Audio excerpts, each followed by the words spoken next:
जी। दिसंबर को ये फैसला महफूज किया गया, 23 दिसंबर का ऐलान हुआ, फिर 23 दिसंबर के बाद ये 3 जनवरी हुआ, फिर 6 जनवरी हुआ, अब 13 जनवरी है। क्या गारंटी है कि 4 दफा जो फैसला तब्दील हुआ हो ऐलान करने के लिए, और कहा यह जा रहा है कि ये फैसला फुल प्रूफ है। भाई मीडिया में कुछ लोग आ रहे हैं, वो कह रहे हैं कि ये फैसला फुल प्रूफ केस है। तो फुल प्रूफ केस में अदालत बार बार ये फैसला क्यों तब्दील कर रही है? शकूक शुबात अदालत क्यों पैदा कर रही है? फैसला फुल प्रूफ है तो ये तो 23 दिसंबर को ही आ जाना चाहिए था। लेकिन मेरे पास ऐसी कोई फुलझड़ी नहीं है जिससे मैं आपको ये बता सकूं कि कल ये फैसला हर सूरत में आएगा। हो सकता है ये फैसला रातों रात जो है वो मजीद और सफर तय कर ले। डॉक्टर साहब, बात तो आपकी ठीक है, रातों रात कुछ और फैसला तय कर ले, लेकिन अगर फैसला आता है तो आता क्या है? थोड़ा बहुत ये तो आपने ये एक अलग बात है। जी मैं फैसले पे तो नहीं जाऊंगा कि फैसला क्या है, लेकिन मैं दोनों तरफ का मौकफ रख देता हूं, उससे आप अपना पॉइंट ऑफ व्यू निकाल सकते हैं। जी देखिए, ये एक केस है इमरान खान के खिलाफ। आपको पता है कि इसमें तकरीबन कोई पहले 59 गवाहान को लाया गया, लेकिन उसमें से 35 गवाहान को जो है ये इसको इसमें शामिल किया गया। ये केस इमरान खान का वाहिद केस है जिसमें तकरीबन 1 साल ट्रायल हुआ है इस केस को। ठीक है, जी अगर आप देखें तो इनकी गिरफ्तारी डाली गई थी तकरीबन 13 नवंबर 2023 को, और 27 फरवरी 2024 को फर्द जुर्म आयद किया गया था मियाँ बीबी पे। और इस सिलसिले में बड़े अहम तरीन गवाहान में दो अहम तरीन गवाहान माइनस है और दो अहम तरीन गवाहान शामिल है। अब जैसे आजम खान जो प्रिंसिपल सेक्रेटरी थे वो इसका शामिल है, उनके बयान इसमें शामिल है। उस वक्त के वजीर आला जो थे आपके परवेज खटक साहब, उनका बयान शामिल है। लेकिन जो दो अहम तरीन शहजाद अकबर और जुल्फी बुखारी हैं, उनको हुकूमत पेश नहीं कर सकी, हुकूमत ला नहीं सकी। हाँ, ये जरूर है कि ये दोनों इश्तहारी हो चुके हैं, जो कि बहुत ही अहम है। एक जमीन के एग्रीमेंट का हिस्सा है और दूसरा तमाम की तमाम जो फाइनेंशियल कॉरस्पॉन्डेंट थी उसका हिस्सा। तो ये दो गवाहान बहुत ही अहमियत रखते हैं जो इस केस में नहीं है। और तीसरा जो सबसे बड़ा अहम केस है वो रियाज मलिक साहब है, जिनकी जमीन है, जिनका पैसा है, जिनके पैसे को दिया गया नेशनल क्राइम। अब आपको तो सब कुछ पता है कि ये केस क्या है, मैं इस पे नहीं जाना चाहता कि नेशनल क्राइम एजेंसी एनसीए ने मनी लॉन्ड्रिंग के केस में ये पैसा वापस किया, फिर यहाँ हुकूमत ने सुप्रीम कोर्ट में दाखिल करने के बजाय इसको उनको वापस किया, और उसके बुनियाद पर इन्होंने बकौल हुकूमत के कि ये उन्होंने बेनिफिट्स हासिल किया, और एक जमीन जो है वो तकरीबन 458 कैनाल की ये जमीन जो है कादिर ट्रस्ट के हवाले से ली। और ये इसके ऊपर एग्रीमेंट है, बुशरा बीबी उसके सिग्नेटरी हैं। और इस सिलसिले में उनका ये कहना है कि उन्होंने हुकूमत को यानी रियासत को नुकसान पहुंचाया, और ये पैसा जो है वो इस तरीके से अपने मकासद के लिए इस्तेमाल किए। अब उनका पॉइंट ऑफ व्यू है तहरीके इंसाफ के वकला का कि इसमें कोई ठोस शवाहिद नहीं है, एविडेंस ठोस नहीं है, और रियासत को कोई नुकसान नहीं पहुंचा है, और इससे कोई जाती फायदा नहीं हुआ है क्योंकि ये एक ट्रस्ट है। अब इस सिलसिले में बहुत ही अहम केस है ये। कहा यह जा रहा है कुछ लोगों की तरफ से कि 190 मिलियन पाउंड का ये केस बिल्कुल ओपन केस है। अब ओपन केस है तो उनसे जब ये पूछा जाता है कि ओपन केस क्या है, बता दें हमें, ओपन केस क्या है बताएं ना। मसलन हम भी तो समझे कि ओपन केस क्या है, तो वो ये नहीं कहते, बल्कि अपने तौर पर एक बहुत बड़े लॉयर बन जाते हैं। देखिए, अदालतें जो है ना वो बेनिफिट ऑफ डाउट देती हैं। अगर आप किसी चीज में कोई बहुत टेक्निकल मैटर्स होता है, अब हमारी अदालतें, अभी मैं अमेरिका का पढ़ रहा था कि अमेरिका में की अदालत ने ऐसा फैसला किया है जो दुनिया की तारीख में नहीं हुआ है, कि सदर मुजरिम डिक्लेयर हो गया है लेकिन उसको सजा नहीं दी जा रही है और उसको जी जेल नहीं भेजा जा रहा है, और वो सदर बनने जा रहा है। तो भैया, सिर्फ वहां की अदालतें नहीं, पाकिस्तान की अदालतें तो 1947 से लेकर 2024 तक बेतहाशा केसेस हैं जिसमें ऐसे ऐसे फैसले दिए जिसको खुद अदालतों ने आके तब्दील कर दिया। मैं क्या आपको डिटेल दूं? तो ये अदालत जो फैसला देने जा रही है, इसमें दो इंपॉर्टेंट बात है। एक तरफ शकूक पैदा किया गया है इन फैसलों को देरी, तारीख की देरी करने की तरफ। दूसरा, पीटीआई का मौकफ है कि जनाब आली इस केस ये जातियात ये जाती फायदे का केस नहीं है, रियासत को नुकसान पहुंचाने का केस नहीं है, जबकि हुकूमती मौकफ है कि ये एक बिल्कुल ओपन शट केस है जिसमें इमरान खान को सजा होनी ही होनी है। तो अब देखते हैं सुबह इमरान खान को सजा होती है या इमरान खान इक्विट होते हैं। ठीक है, ये सुबह होता है। डॉक्टर साहब, अभी आपने कुछ नाम लिए जो मुख्तलिफ जगहों पे को मफरूर हो गए, उन पे केस बने। एक नाम है जो बहुत ज्यादा लिया जाता था पंजाब हुकूमत के हवाले से, फरह गोगी का नाम। वो किसी वो जगह पे वो नाम भी नहीं। वो भी इसमें शामिल है ना, मेन गवाह है। क्यों नहीं लाया हुकूमत? हुकूमत क्यों फेल कर रही? क्या इसको एक लाने में, एक औरत को पूरी पाकिस्तान दुनिया में आप किसी को ला नहीं सकते यार? कैसा आपका कानून है, कैसी शख्सियत है? फराह गोगी सिर्फ इस केस में शामिल नहीं हो, फराह गोगी कई किस्म के केसों में शामिल है। तो फराह गोगी को आप क्यों नहीं लाते, क्यों नहीं ट्रायल करते? मतलब रियाज मलिक को लाए, शहजाद अकबर को लाए, जुल्फी बुखारी को लाए, फर्क वो ये बड़े मजबूत आपके गवाह बने, गुआहान। इन पर बड़े, इन लोगों की बराह रास्त इन्वॉल्वमेंट है, इनकी इनका ये स्टेटमेंट जो है वो बहुत ही अहमियत का हामिल है, ना सिर्फ इस केस के हवाले से बल्कि इन सबको बंद करें। ये बहुत पाकिस्तान की हुकूमत की और पाकिस्तान के अहम तरीन इदारों की, खासतौर पर मिनिस्ट्री ऑफ इंटीरियर की बहुत बड़ी नाकामी है कि इतने बड़े मेजर कल्प्रिट जिन पर बड़ा संगीन इल्जाम है वो मुल्क से बाहर आराम से बैठे हुए। बिल्कुल ठीक है। डॉक्टर साहब, ये इतवार के रोज मुलाकात कराई गई है। पिछला वीक, डेढ़ वीक से हम तो शो सुन रहे थे कि इमरान खान से मुज़ाकराती कमेटी की मुलाकात नहीं करवाई जा रही। अब मुलाकात होगी है, तो क्या आप समझते हैं कि कुछ मुज़ाकरात आगे बढ़ेंगे? क्योंकि यही एक रुकावट नजर आ रही थी। देखिए मैं पहले भी बता चुका हूं कि मुज़ाकरात किस बात पे हो। चले मैं थोड़ी देर के लिए आपसे पूछ लेता हूँ, किसी से पूछ लेता हूँ। अगर इस बात पे मुज़ाकरात है कि पीटीआई हल्लड़बाजी नहीं करेगी, शोर शराबा नहीं करेगी, ये जो आपके प्रोपोगंडा। सिविल नाफरमानी वाला किस्सा है नहीं करेगी, खामोशी से पार्लियामेंट में मीटिंग करेगी, और जनाब आप खामोशी से अपने कानूनी तरीके से अपने कायद का केस लड़ें और इस सिलसिले में कोई डिस्टर्ब ना करें, तो हम आप पर मजीद केसेस नहीं बनाएंगे, और जो केसेस के ऊपर सजा आने वाली है उसको किसी तरह टाल देंगे। मसलन 190 मिलियन पाउंड्स, मैं मजीद और आगे जाना नहीं चाहता। तो अगर इस बुनियाद पे है तो इस पे मुज़ाकरात हो सकते हैं, कोई बात नहीं है, ये तो बहुत। लेकिन अगर मुज़ाकरात इस बात पे है कि इमरान खान पे बने हुए जितने केसेस हैं सियासी है, क्योंकि देखिए ना, इन्हीं अदालतों ने इमरान खान को 30 साल सजा दी है ना, इन्हीं अदालतों ने बिल्कुल। 30 साल सजा कलअदम करार दे दी। मैं कहां खड़ा हूं?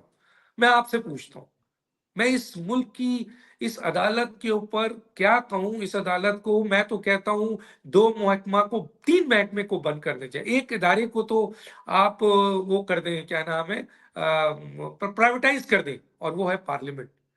ये किसी काम की नहीं रही है अब, माजरत के साथ। इसमें कानून साजी होती है, कानून साजी करने वाले को मैं दावे से कहता हूं, मैं आपके प्रोग्राम आप पर बैठा लें कहीं एमएनएस को, मैं कॉन्स्टिट्यूशन पे बात करूंगा अगर वो जवाब दे दे। इनको यही नहीं पता होता है कि बिल पास कैसे होता है। अब आप देखें ना, पार्लियामेंट में एक बिल पास हुआ, सदर साहब अकेले उन्होंने उठाकर फेंक दिया, वो जो वो मौलाना फजल रहमान साहब वाला बिल था, उसका मदरसे का। तो इसका मतलब ये है कि जो ये पार्लियामेंट में जो बैठे हुए लोग हैं, ये ठप्पा लगाते हैं क्या? कि उनके उनके जो लीडर कह दें कि बस इस पे ठप्पा लगाना है तुमने। भाई आपकी अपनी भी कोई राय है। तो एक तो ये इदारा है जिसको मैं हमेशा कहता हूं कि प्राइवेटाइज कर दिया जाए, अच्छे लोग आए, ठीक है। दूसरी जो इंपॉर्टेंट चीज है, दो चीजें बंद कर दी जाए, पाकिस्तान में इंसाफ और कानून की अमलदारी हो जाएगी माजरत के साथ। एक जो हमारी अदालतें हैं और दूसरा पुलिस का महकमा।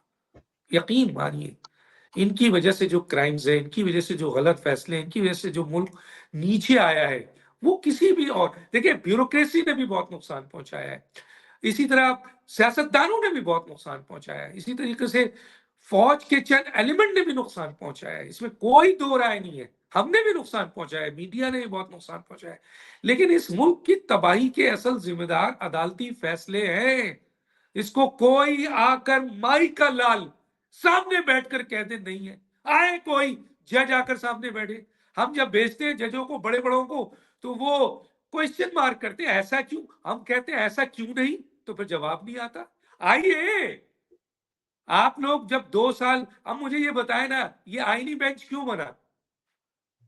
भाई आईनी बेंच तो इसलिए बनाया गया ना कि जो आईनी माहिरीन है इसमें बैठेंगे, क्योंकि सुप्रीम कोर्ट में तो क्रिमिनल केस का वकील भी चला जाता है जज बनकर, बैंकिंग कोर्ट का भी चला जाता है, शादी भी है जो लड़ाई होती है उसका वकील भी चला जाता है, और वो जाकर सुप्रीम कोर्ट में पाकिस्तान के कॉन्स्टिट्यूशन की मां बहन एक कर देते हैं। और इतने बड़े बड़े वकील कहते हैं जो कॉन्स्टिट्यूशनल एक्सपर्ट हैं कि सर हम क्या करें, अदालत में पहुंच के हम उनको माय लॉर्ड कहते हैं, और उनके फैसले सुन के जो है ना हम घर में जाके लिहाफ ओढ़ के हंसते हैं कि ये है हमारी अदालत। तो माजरत के साथ ये जो आपका केस है और ये फैसला जो आना है और ये जो मुज़ाकराती मसला है, इन इन इन इन तेलों, इन क्या कहते हैं इनको, तिलों तेल में नहीं है तेल सर, नहीं है, हाँ क्या कहते हैं इन आप, तिलों में तेल नहीं है। इन तिलों में तेल नहीं है। इन पीएमएलएन के पूरी पीएमएलएन को लेने, इंक्लूडिंग नवाज शरीफ, शहबाज शरीफ, उनके पास ये इख्तियार है कि वो 26 नवंबर और 9 मई के केसेस को सुप्रीम जुडिशियल काउंसिल यानी कमीशन कायम कर दें या इमरान खान की राय के ऊपर बातचीत करें। पूरी पीपल्स पार्टी इत्तेहादियों को ये इख्तियार है, किसी को नहीं है भाई। तो जब पूरी को नहीं है तो इस बेचारी कमेटी को क्या औकात है इनकी कि ये, और पीटीआई का अहम मौकफ ही यही है, बार बार आ रहा है। ठीक। हमारा मौकफ ये है कि इमरान खान पे जो सियासी केसेस बने वो खत्म करो, 26 नवंबर और 9 मई के केसेस पे कमीशन बनाओ। इसके अलावा वो आपसे मामलात को नॉर्मलाइज करने आएंगे, आपको हुकूमत करने दें पूरा साल। फॉर्म 47 की आप हुकूमत है, मैं नहीं कहता, मैं नहीं कहता भाई, सारे लोग कहते हैं, मेजोरिटी कहती है। तो आपकी हुकूमत जो कि जाली हुकूमत है उसको वो 5 साल हुकूमत करने दें, खुद खामोश हो जाए और कमेटी में बैठकर अपने आप को कुर्बान कर ले। मसलन ये तो उनका नारा, मसलन इतना बेवकूफ तो नहीं होगा। बड़ी गलतियां की है इमरान खान ने, बहुत बड़ी बड़ी गलतियां की है, जिसका नतीजा ये है कि आज जिस जगह पे बैठे हुए हैं वो इनसे, इन कमेटियों से भी मुज़ाकरात करने बैठ गए। लेकिन मैं नहीं समझता, अपनी राय हो सकता है मैं मुकम्मल तौर पर गलत हूं, कि वो सिर्फ इस बुनियाद पर मुज़ाकरात करेंगे कि हम पार्लियामेंट में अपना रोल अदा करेंगे, सड़कों पे नहीं आएंगे। आप अपनी 5 साल हुकूमत पूरी करें, इमरान खान पे केसेस बनाएं और मजीद सजा दें, और इमरान खान को आप मुकम्मल तौर पर सियासी ब्लैकआउट कर दें, और हम आपके साथ यहाँ पे खड़े रहेंगे। अगर ऐसा मुज़ाकरात है तो फिर तो ये दोनों कमेटी जो है ना वो बहुत ताकतवर है भैया, बहुत ताकतवर है। लेकिन जो असल मुज़ाकरात है, असल मुद्दा है, वो इस कमेटी के अंदर तेल नहीं है किसी भी तरफ, किसी भी तरफ ताकत नहीं, दोनों तरफ से। इसीलिए शायद इमरान खान साहब हर दूसरे दिन एक ऐसी ट्वीट कर देते हैं जो समझा जाता है कि ये फिर सब उतार कर दिया। चले इसलिए सर। इसलिए इसलिए मैंने किया है। वो जी। तुम्हारे एक इरफान साहब है, कौन है वो जो सहाफी है बड़े पीएमएलएन के, इरफान सिद्दीकी साहब। सिद्दीकी साहब, उन्होंने एक जगह लिखा कि इमरान खान अपने ट्वीट से मुज़ाकराती टीम को सबोताज कर रहे हैं। मैंने जी। उसमें लिखा कि इमरान खान को बहुत अच्छी तरह पता है कि इस कमेटी के पास कोई पावर नहीं है जो वो चाहते हैं। शायद इसीलिए वो करते हैं। सर, जनरल फैज हमीद के हवाले से खबरें आ रही हैं कि मतलब बड़ा धड़ाधड़ और जोरों शोर से जारी है उनका, और कहा जा रहा है कि 4 चीजों पे, हम तो सिर्फ सिर्फ टॉप सिटी, लेकिन बताया जा रहा है को मलिक रियाज के साथ भी और को 2-4 चीजों और पे भी। क्या देख रहे हैं मतलब सर जनरल मैं फैज यहाँ पर साहब? बड़े बड़े बड़े बड़े एहतियात के साथ, मेरी भी ताल्लुकात है, बहुत हाई लेवल पर है, बहुत अहम तरीन लोगों के दरमियान है। हर आपका भी होगा, जो भी मीडिया में आता है उसके एक्सेस होते हैं। हम तो 16 साल से बैठे हुए हैं यार, जी। 16 साल से सीनियर मोस्ट हम लोग हैं। जिंदगी का एक हिस्सा है जनरल सर। पर जनरल वो पूरी एक जिंदगी दे दी। जनरल परवेज मुशर्रफ साहब जब बहुत ताकतवर आर्मी चीफ थे और सदर थे, तो उस वक्त पहला इंटरव्यू लेना बहुत मुश्किल काम था, मैंने लिया था, है उसके प्रूफ मेरे पास। तो हम तो उस वक्त से काम कर रहे हैं भाई। मैंने जितने भी लोगों से बात की, अहम तरीन लोगों से, वो कहते हैं कि ड्यूरिंग, क्योंकि जनरल फैज कोई कांस्टेबल नहीं थे, जनरल फैज कोई पुलिस के जो है ना वो एसपी नहीं थे। जनरल फैज से इख्तलाफ अपनी जगह, जनरल फैज आर्मी के डीजीसी थे, डीजीआई हुए, कोर कमांडर पेशावर हुए और कोर कमांडर हुए। उनका कोर्ट मार्शल हो रहा है, उनकी इन्वेस्टिगेशन हो रही है। मेरी इत्तलात के मुताबिक चुड़िया भी पर नहीं मार सकती। उनका अपना सर्विंग जनरल, अपना सर्विंग ब्रिगेडियर पावरफुल इस केस के मुतालिक एक नुक्ता नहीं उठा सकता, इतना फुल प्रूफ इन लोगों का काम होता है निजाम आर्मी है। का। तो फिर भैया संडेला साहब, आप कहां से ले आते हो ये सब कहानियां यार?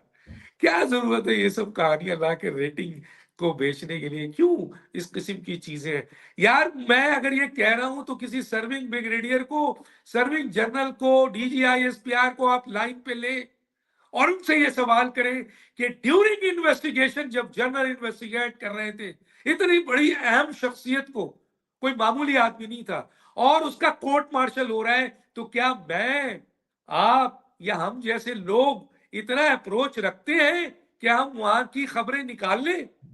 नहीं भाई। सर्विंग जनरल और सर्विंग ब्रिगेडियर चाहे किसी भी पोस्ट में बैठे हुए हो, मुझे तो यही कहा गया है कि वो पर नहीं मार सकते तो तुसी कैसे मारोगे भैया? रेटिंग लेना है ले लो यार, संदेला साहब, आपको कौन रोक सकता है? लेकिन असल कहानी ये है कि वो जब तक फैसला ना हो जाए सिर्फ एक सुनाया जाता है, कोई खबर बाहर नहीं आती। डेफिनेट आपके सोर्स सर, मैं आपसे बहुत हद तक एग्री करता हूं। डॉक्टर साहब मुझे पता है आज टाइम थोड़ा सा शॉर्ट है, अपने अगले प्रोग्राम में जाने। सर तासर दिया जा रहा है कि इमरान खान साहब जो है वो रहा हो जाएंगे या उनके लिए कुछ आसानियां पैदा हो जाएंगी ट्रंप इंतजामिया के आते हुए। लास्ट टाइम भी सवाल किया था, वो टाइम करीब आ रहा है, तो दो कोई दो दो दो दो 21 जनवरी, उनके उनका पॉइंट ऑफ व्यू, उनके लोगों का बहुत ही ज्यादा, उनके जी लोग ये कहते हैं कि ट्रंप जब 1 जनवरी को वोट उठाएंगे तो वो इमरान खान को, बल्कि कुछ लोग तो यहां तक कहते हैं कि एक मैसेज उससे पहले आ जाएगा। कहाँ? अच्छा जी। वजीर आजम शहबाज शरीफ हाँ, के पास। शहबाज शरीफ, फौरी तौर पर ऐसे हालात पैदा किए जाएं कि इमरान खान मेरी हलफ बर्दारी में शामिल हो। तुमने सुन लिया? वरना, वरना एफएटीएफ है, आईएमएफ है, वर्ल्ड बैंक है, सीआईए है, स्टेट डिपार्टमेंट है, कर्ज है, और बहुत कुछ है, और अफगानिस्तान यूएन। है, तालिबान है, टीटीपी है, रॉ है, इंडिया है, भारत है, सीआईए है, मोसाद है। समझ गए? वो कहेंगे माई बाप आपने कह दिया। कोई माजी में ऐसा होता है ना, माई बाप आपने कह दिया, मैं खान साहब को अभी रिलीज करता हूँ। लेकिन भैया एक और बहुत बड़ी ताकत है जो वजीर आजम के पीछे बैठी हुई है, बहुत ही भारी भरकम, उसको रजामंद करना जरूरी है। एक दूसरी बात यह है कि उनका पॉइंट ऑफ व्यू है कि जी वो पहले ही रिलीज हो जाएंगे, या 1 जनवरी को जब वो बाजाफ्ता तौर पर सदर बन जाएंगे तो वो हुक्म देंगे। एक पूरी प्लान बनेगा सिर्फ एक शख्सियत के लिए। हालांकि रियासतों का ताल्लुक रियासत से होता है, हुकूमतों का ताल्लुक हुकूमत से होता है, शख्सियत से नहीं होता। अमेरिका एक सुपर पावर है। इस किस्म के माजी में हमें कोई ऐसे वो मैसेजेस नहीं मिले जिससे अमेरिका का बराह रास्त इस तरह असर हुआ है। लेकिन ऐसे काम होते रहे। पाकिस्तान के कानून को उठाकर दरिया बुर्द किया गया है, समुंदरों में अदालती फैसलों को दरिया बुर्द किया गया है। ऐसा होता रहा है और दुनिया में होता रहा है, जैसे मैंने अभी एक बात बताई। तो कहने का मतलब है ये उनका पॉइंट ऑफ व्यू है। दूसरा पॉइंट ऑफ व्यू है कि इट इज इम्पॉसिबल, फौज किसी भी सूरत में, एस्टेब्लिशमेंट, चाहे आपने ट्रंप साहब खड़े हो जाए, फौज रिलीज नहीं करेगी। और अभी आपने हालिया एक बयान सुना होगा अमेरिका के स्टेट डिपार्टमेंट का कि इमरान खान का जो भी फैसला है उनकी अदालतें करेंगी। तो मैं नहीं समझता, लेकिन लोगों को तवक्कुआत है और माजी में ऐसा होता हुआ है, तो कर लेने दीजिए। 21 जनवरी भी ज्यादा दूर नहीं है भाई। बिल्कुल ठीक है, माजी में भी देख चुके हैं, जब लास्ट टाइम ट्रंप आए थे तो शकील अफरीदी मांगा था लेकिन हुकूमत पाकिस्तान ने नहीं दिया था।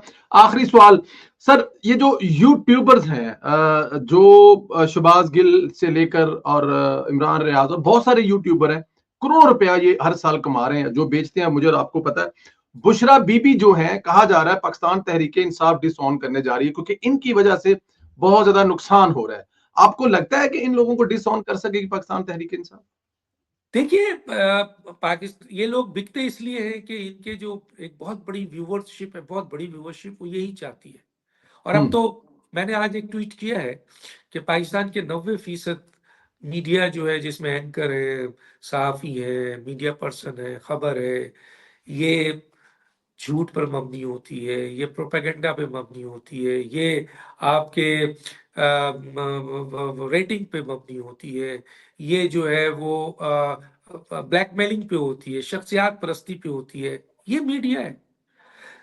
बदकिस्मती से पीटीआई का जो आपका व्यूअरशिप है, वो जो सुनना चाहता है वो सनसनीखेज खबरें हैं। और सनसनीखेज खबरों के लिए इनके पास जो ये नाम आपने लिए हैं ये बहुत है, बहुत है। तो इसलिए भैया सनसनीखेज खबरें आप भी कल देना शुरू कर दें, संदेला साहब, कि इमरान खान कल रात को 3 बजे अडियाला जेल से रहा होकर वजीर आजम हाउस पहुंचेंगे और वहां पे मौजूद आपके सदर पाकिस्तान उनसे वजारत उज़्मा का हलफ लेंगे। ये मैं आपको दावे से कह रहा हूं, आप 10 लाख पे पहुंच जाएंगे और आप करोड़ों में आ जाएंगे। और दूसरे दिन गुजर जाने के बाद कोई भी व्यूअर्स ये नहीं पूछेगा उनसे कि 1 साल से तुम झूठ बोल रहे हो यार, 1 साल से हमें तुमने बत्ती पे, ट्रक की बत्ती के पीछे लगाया हुआ है, 1 साल से तुम सनसनीखेज फैला रहे हो, 1 साल से तुम हमारे